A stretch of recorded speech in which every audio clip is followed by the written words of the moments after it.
which had led to much brangling over turns, a couple of memorable fistfights, and one stabbing, which Pen could never mix into because it would have been unfair, not to mention that few fellow students, once they learned of his sorceress if untrained status, challenged him.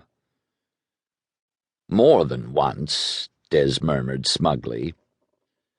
Des was getting disturbingly good at reading his thoughts these days. Practice, I suppose. He was a bit peeved that the process did not seem to be reciprocal, though he had certainly grown able to sense her moods. So many moods. And had become almost unthinkingly fluent in their silent speech. When they were alone, he tried to let her chatter on aloud with his mouth as much as she pleased, which seemed to help keep her in a good humor.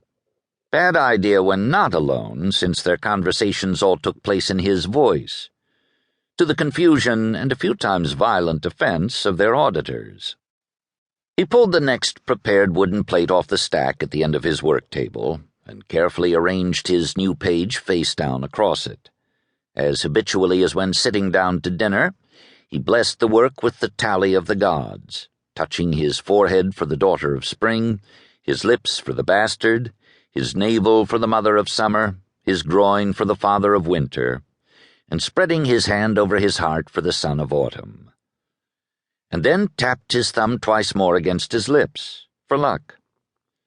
Sitting up straight, he said, "Ready, Des?" "You hardly need me for this any more," she griped, but flowed into alignment with him nonetheless. He passed his hand above the plate. A stink of wood rot and burning arose from it, along with a puff of steam mixed with smoke. His hand heated, pleasantly taming its cramping. His carefully calligraphed page grayed into ash. He took up his brush and whisked away the ash and crumbs. Raised upon the surface was left a perfect mirror replica of his page, ready to turn over to the palace printer for making anything from a few dozen to hundreds of copies. The work would have taken an ordinary woodcarver the better part of a week, and wouldn't be nearly so fine. He could produce 10 plates a day, and it was only that slow because he'd not yet figured out how to perform it with anyone's writing but his own. The trick of it was in the destruction of the handwritten page, so that there was no net gain in order. Uphill creative magic was costly. Downhill destructive magic was cheap. What happened to the plate afterward in the hands of ordinary men did not seem to impinge on this demonic summation. He could do this all day long. The Princess-Archdivine had been delighted with his new skill when he'd first shown it to her, and now used him regularly for her official pamphlets.